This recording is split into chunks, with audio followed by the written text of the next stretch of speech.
Baik, Assalamualaikum warahmatullahi wabarakatuh. Perkenalkan, nama saya Resaldi Hadijaya dengan nomor induk mahasiswa 199 Di sini saya akan sedikit menjelaskan materi mengenai hegemoni Antonio Gramsci sesuai dengan pemahaman saya sendiri. Teori hegemoni Antonio Gramsci ini merupakan sebuah kepemimpinan yang dimana dalam hal ini mempunyai suatu wilayah tertentu terhadap wilayah yang lain, baik itu dengan cara model persuasif ataupun dengan cara model paksaan.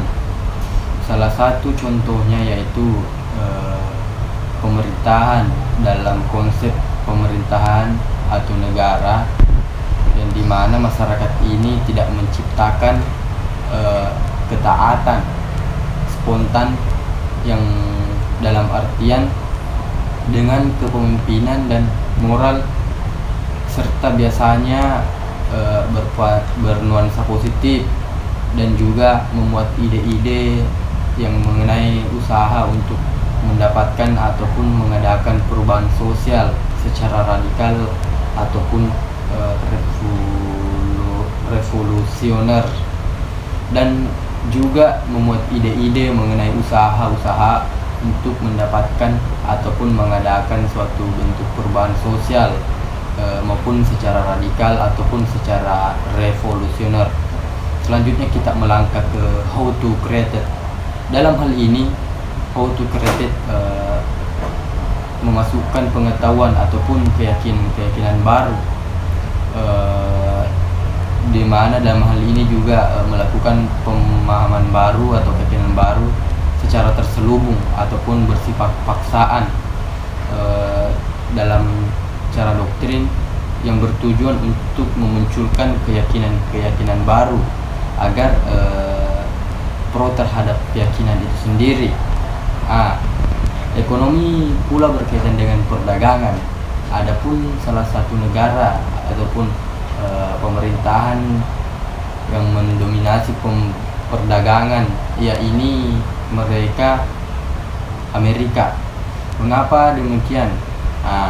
Karena Amerika adalah pemenang perang. Dalam hal ini dia dapat melakukan apa saja untuk mendominasi perdagangan dunia, dan juga negara komunis tidak dapat bersaing dengan negara kapitalis.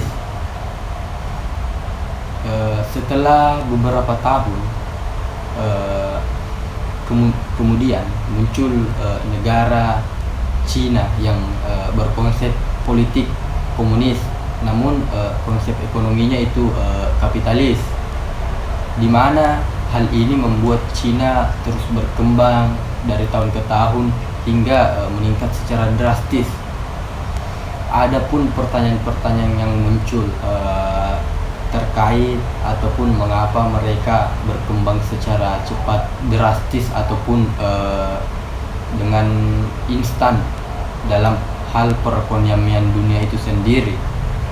Hal ini menjadi permasalahan bersama, di mana negara dan masyarakat menjadi tanggung jawab bersama untuk menjadikan atau menyelesaikan permasalahan-permasalahan itu, seperti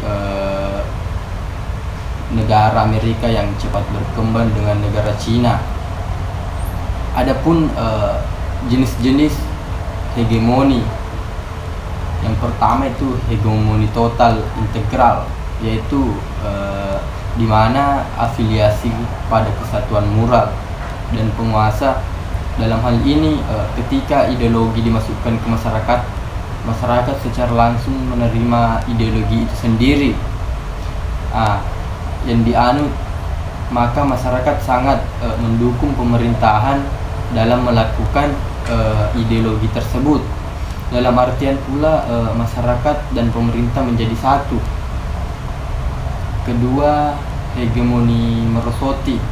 Dalam hal ini masyarakat tidak sepenuhnya ataupun tidak bersungguh-sungguh dalam menerima kebijakan apa yang dikeluarkan oleh pemerintah,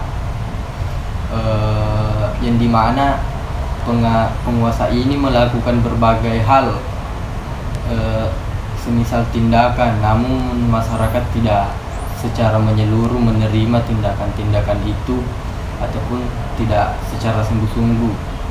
Selanjutnya teori hegemoni minimum, yaitu dalam hal ini masyarakat menganggap campur tangan massa dalam pemerintahan tidak ingin terlibat dengan urusan-urusan negara. Dalam hal masyarakat tidak ingin bercampur tangan dengan urusan-urusan negara. Itulah tadi sedikit penjelasan ataupun pemaparan video materi mengenai hegemoni. Menurut saya jika ada kesalahan kata baik yang terucap maupun tidak terucap, saya memohon maaf sebesar-besarnya, dan saya tutup video